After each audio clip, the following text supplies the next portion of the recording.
Good day mga koys, so marami tayong updates regarding sa ating paboritong sports na basketball, and Lex re-retiro ang jersey number ni si Taulaba. Coach Reyes magbabalik para sa Token Tex, Mikey Williams update at SMB palit import na nga ba. Ito ang ating pag-uusapan sa video natin ito. Ngunit kung bago ka pa lang sa aking munting YouTube channel ay humihingi po ako ng likes, share and subscribe. Maraming salamat. So breaking news nga mga koys, mainit-init pang balita patungkol nga dito sa pagbabalik ni Coach Reyes sa koponan ng TNT Tropang Giga. So ayon nga mismo dito mga koys sa report ng Spin.ph that Coach Reyes is coming back. Mikey Williams contract officially terminated at saka yung SMB import ay papalitan. So asahan natin na tuloy na nga ang pagbabalik ni Coach Reyes dito sa PBA sa koponan ng TNT Tropang Giga. By March nga ito yung pag-uumpisa ng PBA Philippine Cup. So itong si Coach Reyes ay galing nga ito sa FIBA World Cup kung saan ay nag-step aside nga siya matapos nga makakuha lamang ng isang panalo ang Gilas Pilipinas sa nakaraang FIBA World Cup kung saan ang bigating China ang ating natalo nga dito. Kaya medyo maganda ring moral itong nadibigay nitong si Coach Reyes para sa pambansang koponan ng Gilas Pilipinas bago pa nga siya mag-step aside. So at ngayon nga ay papalitan na nga ni Coach Reyes si Coach Jojo Lastimosa bilang head coach nitong TNT Tropang Giga.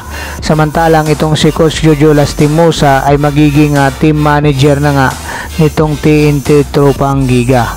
So itong si Coach Reyes ayon pa nga dito sa balita ng Spin.ph ay energized nga ito ngayon dahil nakapagpahinga na rin ito ng ilang buwan matapos nga ang stressful na trabaho niya sa Gilas Pilipinas na nagkaroon nga ng pagkakataon na sana na makapagpahinga siya, pero ngayon magbabalik na nga siya para sa TNT Tropang Giga. So ano yung mga comment at suggestion patungkol dito sa ating balita sa pagbabalik ni Coach Reyes sa TNT Tropang Giga? I-comment nyo lang dyan sa baba mga koys at atin yan pag-uusapan. So pumunta naman tayo dito nga mga koys sa susunod nating updates patungkol nga dito kay Mikey Williams. So ayon nga dyan mga koys sa balita ng Spin.ph na officially terminated na nga itong kontrata ni Mikey Williams dito sa TNT Tropang Giga. Base na rin dyan sa report ng Spin.ph ni Sir Homer Sison na itong si Mikey Williams at saka ang TNT Tropang Giga ay nag-depart na nga. So ngayon parehas lang ang dalawang kampo na to, talo dito sa nagiging problema ng dalawa. Dito sa TNT Tropang Giga ay malaking ang kawalan ditong si Mikey Williams dahil nabawasan sila ng offensive player dahil itong si Mikey Williams nga ay hindi nga nakakapaglaro sa ngayon dahil lalong-lalo na terminate na nga itong kanyang kontrata.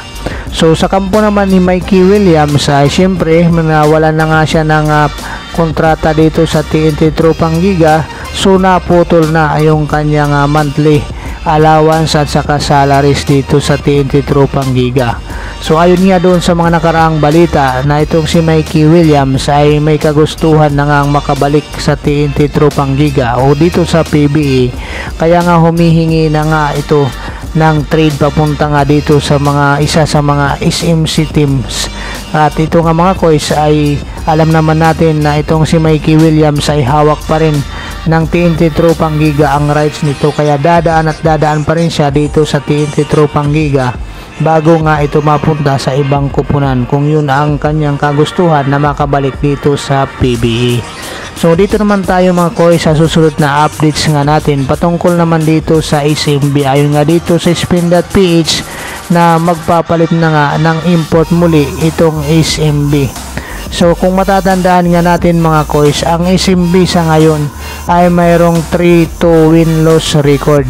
So bihira sa SMB makita natin ng ganyan nga ang kanilang team standing. So lumagapak nga sila nung matalo sila dito ng Northport Batang Pier.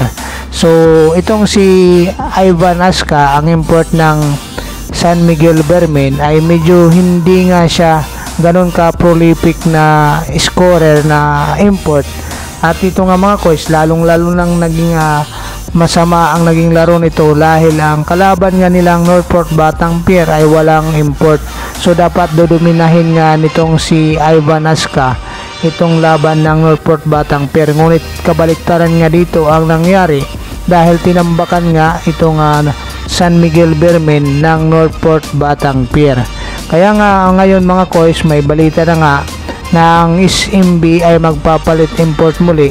So matatandaan natin na itong si Ivan Aska ang pumalit sa import nilang si Tyler Stone dahil hindi nga nakatuloy ito sa paglalaro dito sa koponan ng San Miguel Bermen.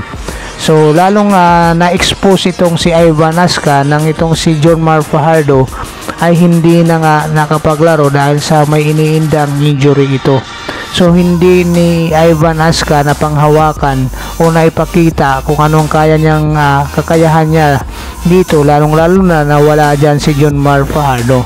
Kaya ngayon malaking decision ang ginagawa ng SMB management tungkol nga dyan sa pagpapalit ng import.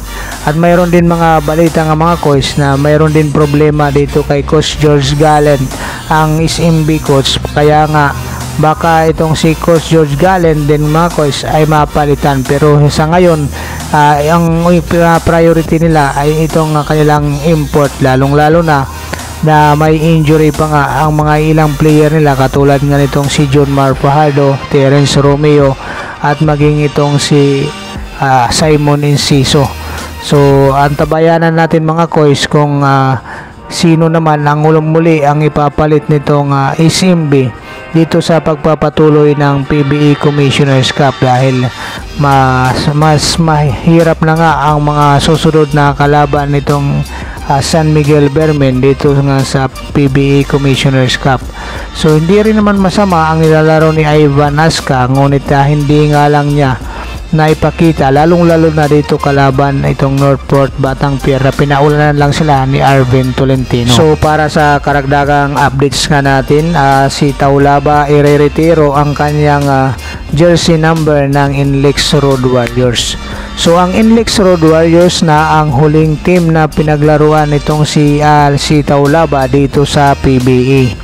So sino ba naman ang hindi nakakilala ng isang Asi Taulaba dito sa PBA na isa sa mga dominanting big man sa loob ng painted area. So ngayon ang legacy ni Asi Taulaba ay manatili nga sa PBA. So si Asi Taulaba ay una nga nating napanood o nakilala dito sa Mobiline Punpals ng naging direct hire nga ito, at ngayon nga ito ay ang TNT Tropang Giga na.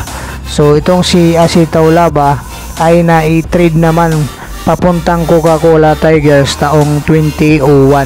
So dito ay naging dominanting big man na din ulit itong si Asi Taulaba dito sa Coca-Cola Tigers.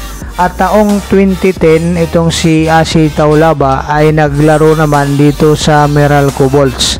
So itong Meralco Bolts naman mga koys ay nagbigay sa kanya ng extension contract, subalit ay tinanggihan nga ito ni Asi Taulaba.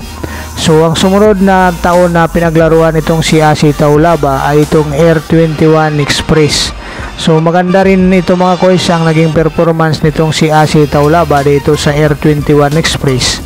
Ito nga yung pinanggalingan ng Inlex Road Warriors sa ngayon dahil naibinta nga itong Air 21 Express dito sa Inlex Road Warriors. Kaya nga dito nga mga koys, itong pagre-retiro nga ng jersey number ni Asi Taulaba ay malaking pasalamat nga ito ni Asi Taulaba at ng Inlex Road Warriors sa naging ambag nitong si Asi Taulaba dito sa PBA, lalong-lalo na nung panahon ng kanyang prime pa nga dito sa PBA. Kaya malaking bagay nga ito para kay Asi Taulaba na ireretiro ang kanyang jersey number ng isa sa mga kupunan dito sa PBA. Ito nga yung Inlex Road Warriors na ang makakalaban nga dito ay ang kanyang dating kupunan na TNT Tropang Giga.